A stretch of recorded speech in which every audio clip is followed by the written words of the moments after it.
is that one of the things proposed in this project is that they would take the material from the northwest side of the lake across to the east side and go to Ruin Bay.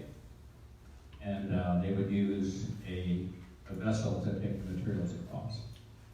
Now, there's some of you who know that the pressure cracks on Lake Leon are higher than this building. I remember laying in bed and listening to a pressure crack coming up the lake.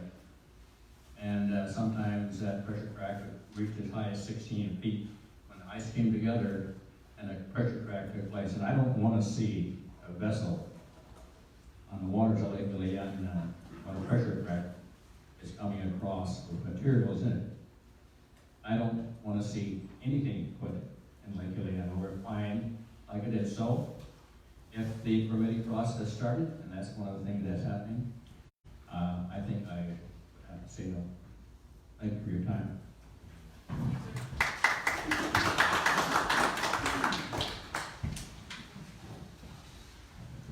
Number 14? That was 14? Oh, 13. oh, Yeah.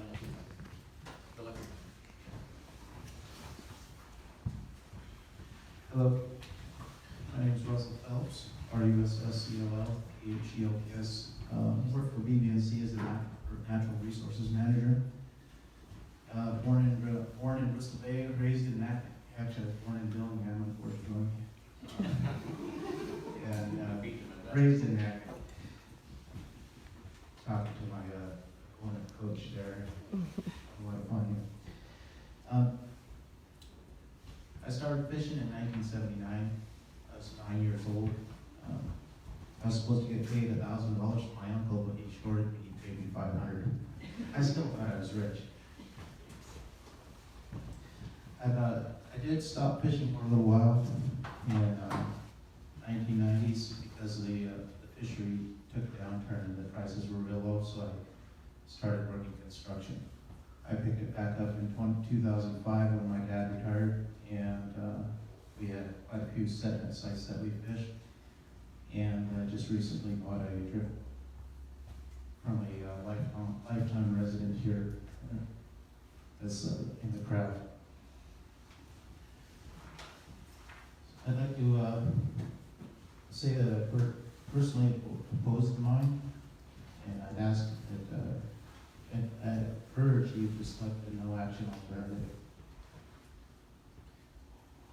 The mine life is finite. It's 20 years, maybe 50 years at the most. The sockeye salmon run is perpetuity. It has been here for thousands and thousands of years. Our ancestors here been here approximately 6,000 years, and we've always harvested the salmon. And I'd like to see that for another 6,000 years without any threat to the salmon industry. Interestingly enough, last night I watched a documentary about APA, Alaska Packers Association, and they bought all this canneries up southeast Alaska all the way to Bristol Bay for about $6.5 million. And the number one fishery for APA in volume was Bristol Bay. The Naknek Kwijak, the Kwijak and the Nushagak produce about 26% of the world's supply of sockeye salmon. With all the other fishing districts combined, the Bristol Bay area produces about 51% of the world's sockeye. Back when you guys were here about a year ago, I said, what engineer or scientist can reproduce a sockeye salmon? If you look at farm salmon, it isn't sockeye. So this is one of our last resources of sockeye salmon in the world, and I'd hate to see it being threatened.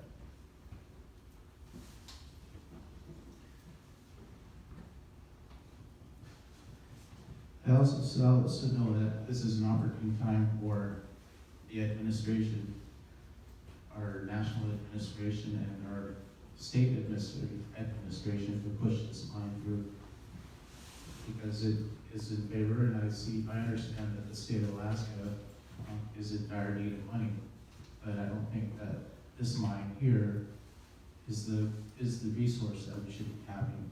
We have other mines throughout the state that can produce this product, copper and gold and molybdenum.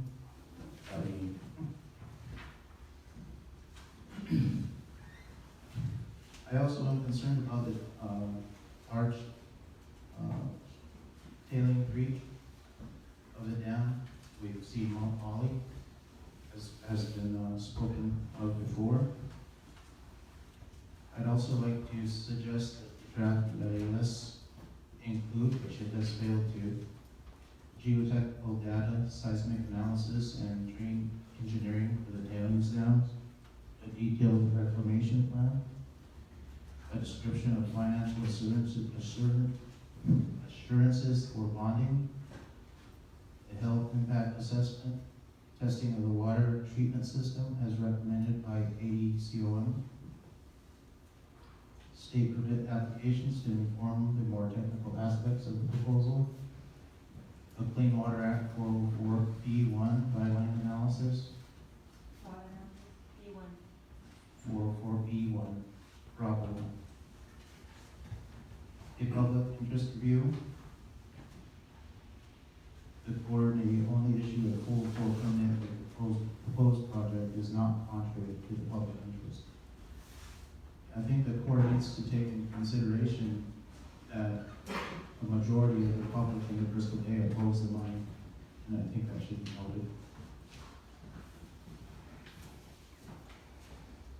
In conclusion, I'm not a very old man, but I've been doing a little study, or I at least know some history. It's kind of my one of my hobbies. And I've seen man's industrial engine move from Europe across America, and we know that all these salmon streams in Europe have been decimated. Now the salmon streams in California, Oregon, in Washington, and even British Columbia are also threatened to the point where they don't really produce. In fact, people in Seattle won't eat king salmon anymore, but that's because of orcas, not because of wine. But there's just such a low supply. But to me, man's industrial engine is a cancer, and it's spreading to Bristol Bay, and I'd like to see it stopped. Why would we want to jeopardize one of the last most successful sockeye salmon fisheries in the world? Thank you.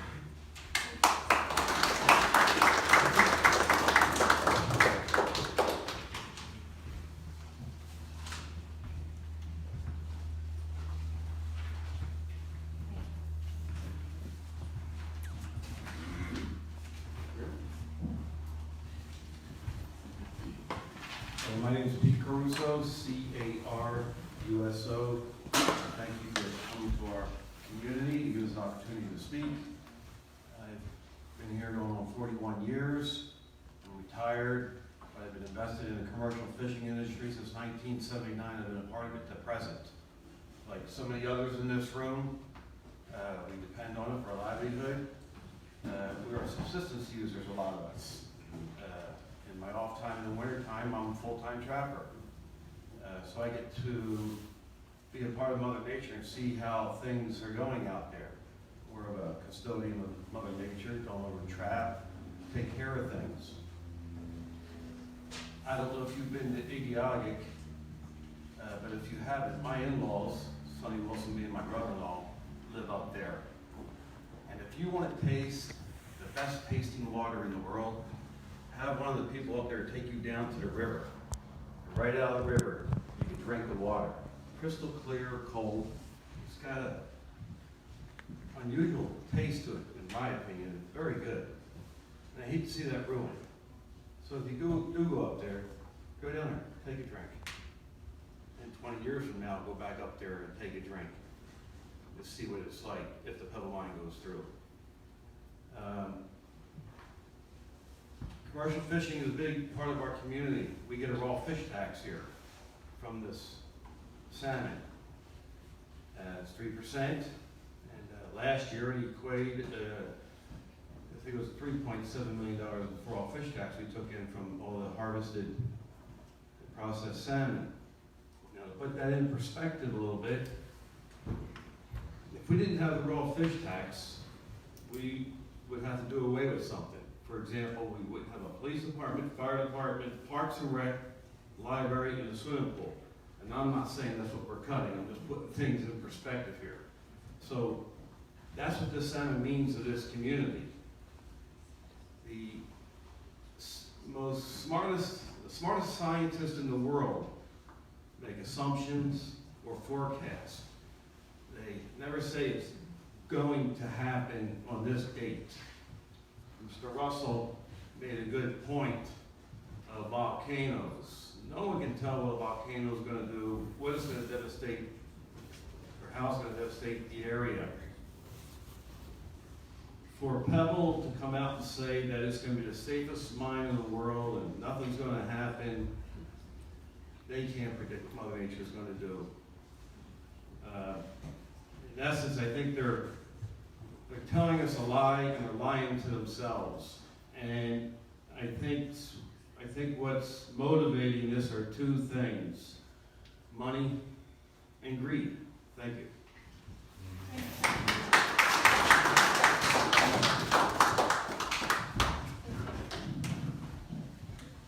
Number 60.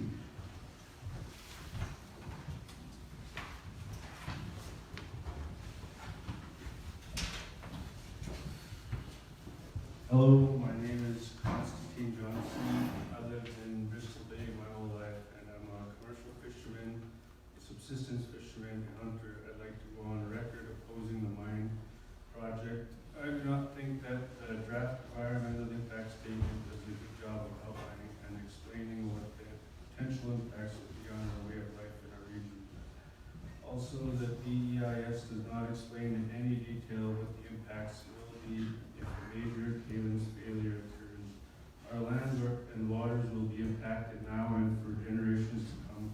The DEIS does not explain that. How can we trust this process if we aren't guaranteed that Pebble only will build a 20-year mine if they have even proven that they will make any money doing so? Without an economic feasibility plan, there is no rhyme or reason to this project. The people of our region and of Alaska deserve to know the specific plans, details of this project from the very beginning to the very end, including the plan. And DEIS is also missing an adequate and detailed reclamation plan. We do not know what will happen if the magnitude 8.0 earthquake occurs on the site where the pit of the dam will sit. My family and I rely on the health of our salmon and water systems and the health of our wildlife and our communities. We believe Pebble will negatively impact our traditional way of life. Thank you, sir. Thanks.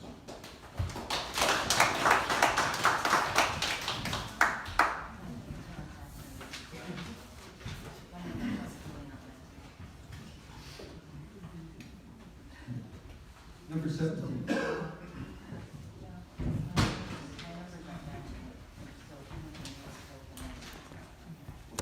I'm just gonna put this right here. Even if you're in the way, that's fine. I'm just gonna pop it up. You don't have to talk directly to me, I just want to see you. For a decade, I need your name.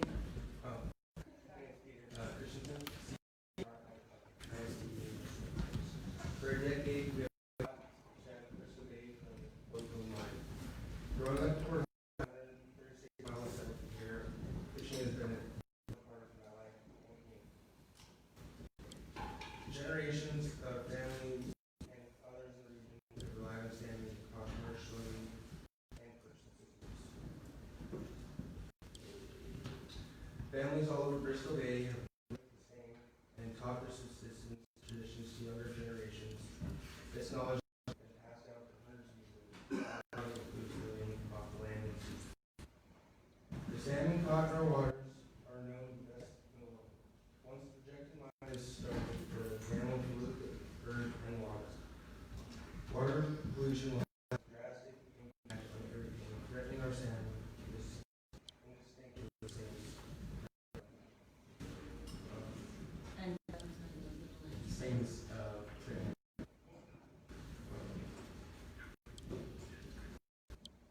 salmon can't spawn, headwaters and streams are wiped out. With Pebble mine being possibly in Bristol Bay, we have to and keep our traditions and lifestyles alive. This would mean preventing the mine from being established. The vast amount of outcomes with our land are undeniably devastating. No amount of treatment and care of the mine can for water pollution and land production at low value. They can promise money and wealth for the region, but not environmental or economic stability. We can ignore established science regarding the negative impacts of this mine. If we want future generations to continue subsisting and keep our many different traditions alive, the only choice is to keep the mine on this way.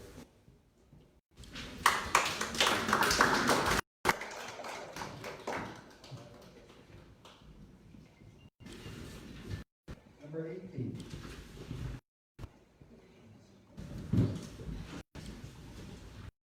My name is Everett Thompson, EBERETTPHOMPS.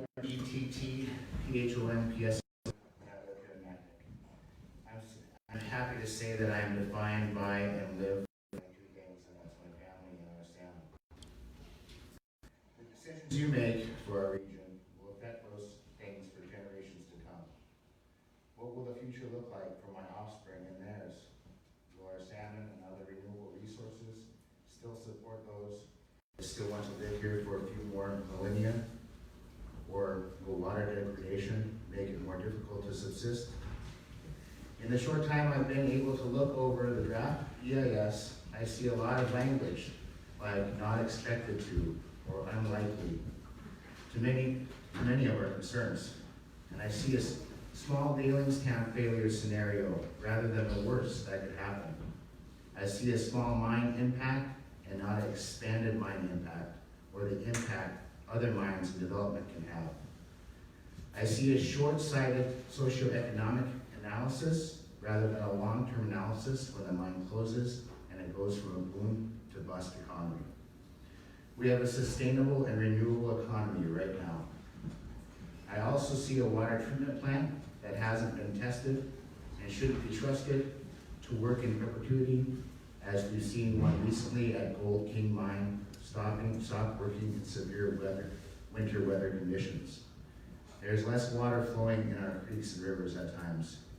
And when unlikely and unexpected things happen, they can have extremely negative effects. I don't see seismic analysis that will give me certainty that something catastrophic won't happen close to the mine.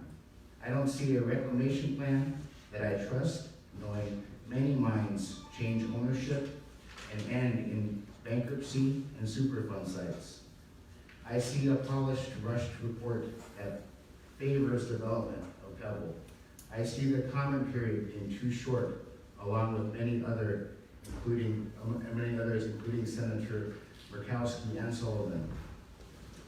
I recommend you address my concerns and the concerns of others, and that you lean on the EPA's watershed assessment for knowledge of this amazing and complex hydrology of our area. Your job is to make sure projects like this are safe, and a non-action alternative, no mine, should not be left off the table. And honestly, Pebble has no partners to develop this project, and recently sold and diluted a lot of its stock to keep themselves employed. I thank you for being here, but this is a waste of your time and public funds, and a waste of our time, energy, and money as well. Nothing should be putting our amazing resource we have at risk. A wild salmon stronghold. Thank you.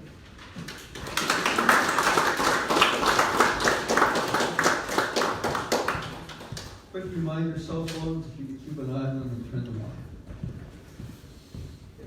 Number 19. We'll stand down for now. Okay, you get a chance later?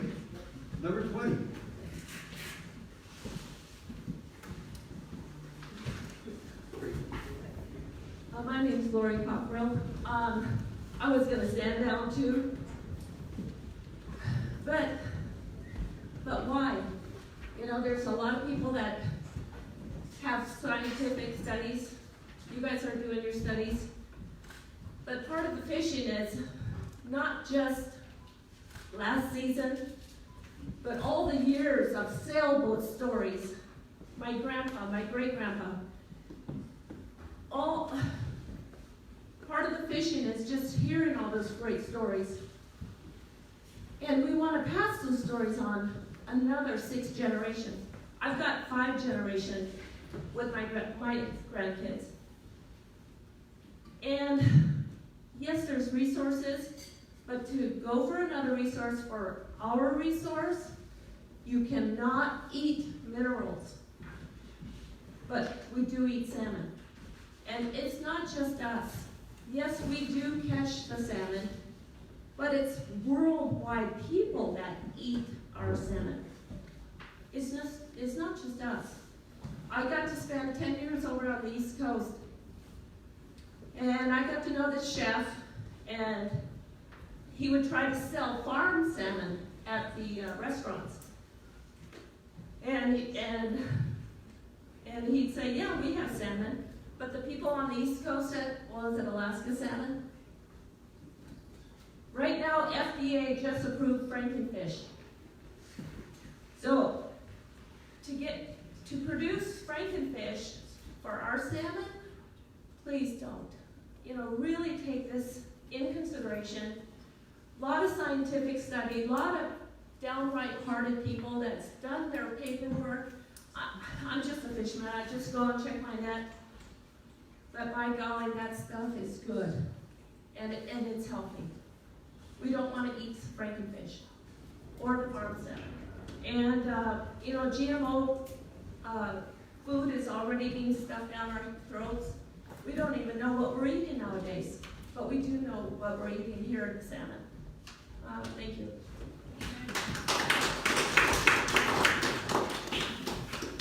Did you want my name?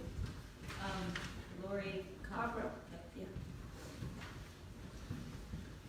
Okay, number 21.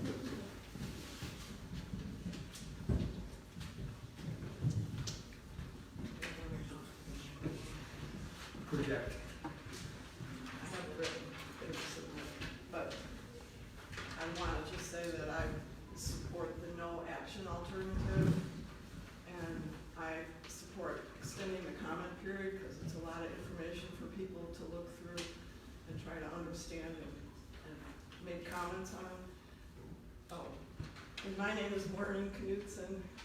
I've lived here since 1975 and been living on salmon. Fished with my husband, built our house with the money we made from Bristol Bay salmon. And I just want to say that the true strength and uniqueness of Bristol Bay salmon resources, the many various components from the myriad streams that together add up to the whole.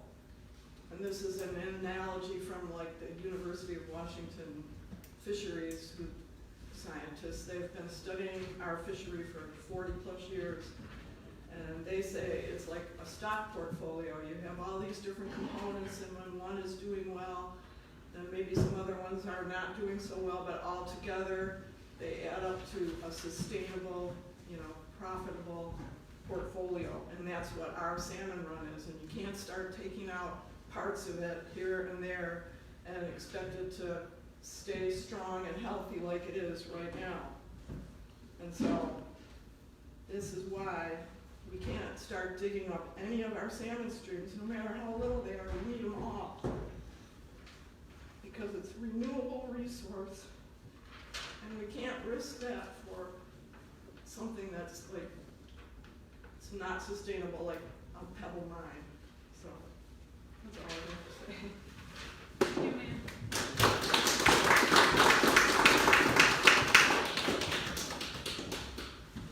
Number 22.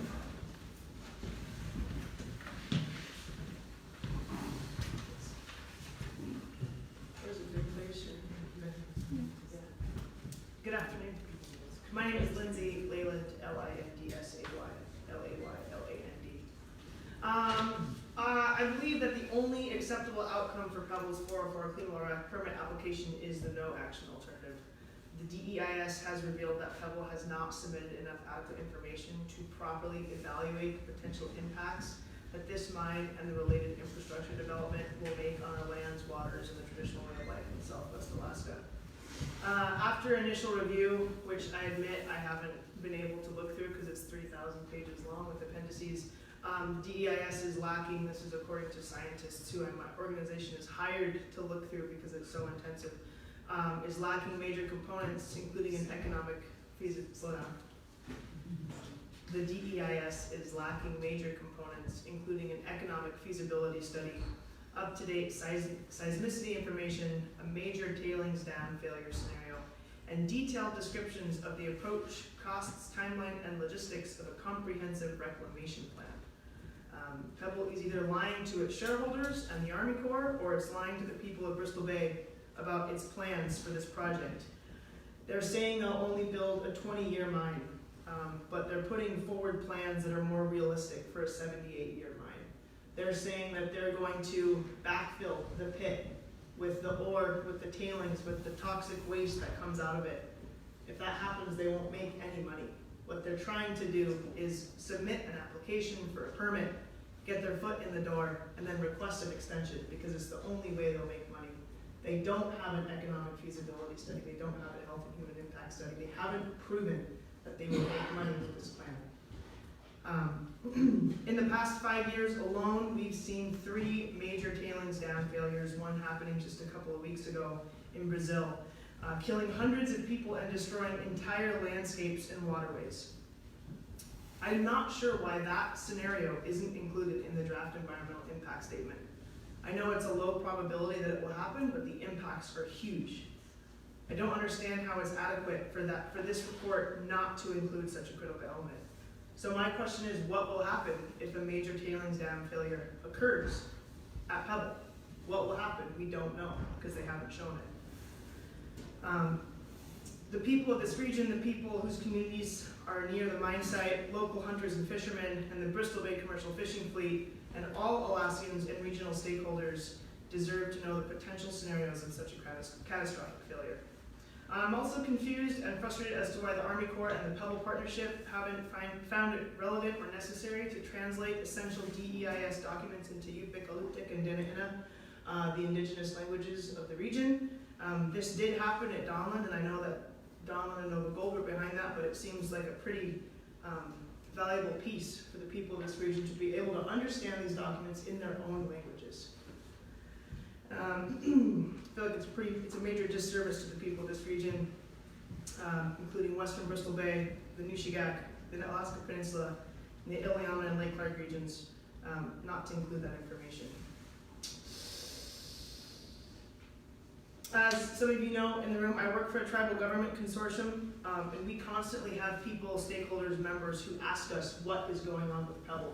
We feel there hasn't been proper community outreach by both the Pebble Partnership and by the Army Corps to inform people of what's going on. They ask where we are in the process, what's happening. People don't even know that Pebble has filed a permit because of the lack of information going out to communities other than in a single tribal letter or in an online post on the Army Corps website that many people don't even know exists.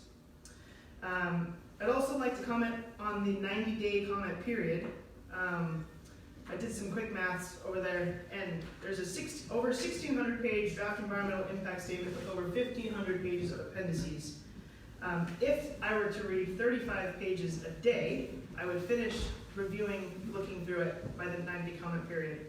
If I wanted to give myself a week to come up with a substantial comment, I'd have to read 40 pages a day of the DEIS, and I don't understand how 90 days is deemed sufficient for a comment period for a project of this size.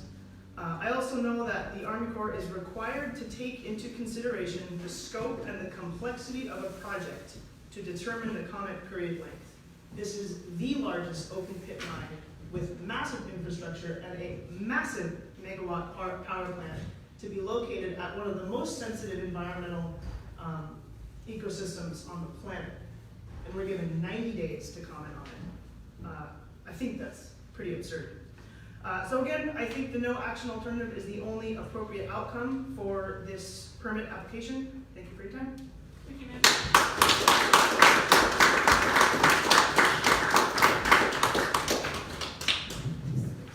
Number 23. We have number 23. Yeah, right here.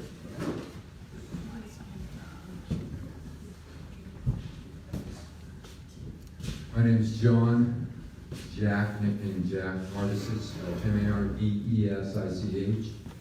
I've been fishing here since 1974. My father arrived here in 1952 with a 225-foot freezer ship that freezed fish with 13 of his own sailboats converted with engines in Seattle. He knew about some politics. He spent 30 years in the Washington State Legislature, majority leader of the House and the Senate. Well, that 30 years passed. Check of history as he had. That check of history probably relates to my nickname Jack, which is not a favorite nickname. I'm not here for a hand at the end, please. I'm pretty disheartened about the whole thing. I feel helpless. That leads to anger, frustration. And for me, a kind of answer that answers to futility. It's easy to be the way I like to be, because it's easy to do. So I can't get into all that. You can check public record on that if you want. This person here has no authority to solve our problems. This is a mechanism of the government. This person takes orders. Happens 3 years ago when our local government was changing, our state government, from senators, not Bezich, not the governor, to what we got now, Dunleavy, who's clearly made his stance now that wasn't so clear when he was talking in the gym last year. So I'm feeling pretty helpless. And I usually don't get up on camera. I try to avoid that. But if I'm gonna do anything, might as well be on the record. I want to talk about the ferry. I want to talk about Exxon. And really, I just want to mention these things. I want to talk about water quality from corporations and what they do about it. I want to talk about our homeland security. I want to talk about a Canadian company that's run by Chinese, controlling our resource and where that investment's going. And I want to talk about my greed and why I want the mine. I want the mine because I want to make some money. This is pioneer territory. I can come in and jack half you people for your money because I know how to twist you up and lie to you. Y'all remember Exxon? Remember Valdez? Anybody seen that film lately? What the mayor did? Any of you knew the mayor? Cordova? Valdez? He's dead, by the way, suicide. And what that guy, spokesman for next Exxon, say, after this bill, we're going to do this and that. Anybody get a settlement from Exxon? What, 900 or 1.4 billion? Oh, and I'm almost dead. I can't go on with all this, but I suppose this relates to me working in a prison grievance system in the Department of Corrections and knowing that if we let them vent, that'll release half the pressure. As if us 50 people are going to make a difference to their, how many lawyers you guess they got working for you? So I'm starting to spew my vehemence, my negativity, which relates back to my nickname. But this is about my greed to get your money, whether I put up shop and start selling helicopter rides of competition against Egley, because there's going to be business, or the highway that got put in here or over there because it was needed. No, because we saw way in advance. This has been coming. This has been coming. That's why 3 years ago, just like our local government, this person got put in office. There's no authority here. This is a military official. They take orders. They take orders and do what they're told. And in the year of, what is it? Pink ribbon thing, fix me or something me. Something about females getting abused the last 50 years. Mad Men advertising style.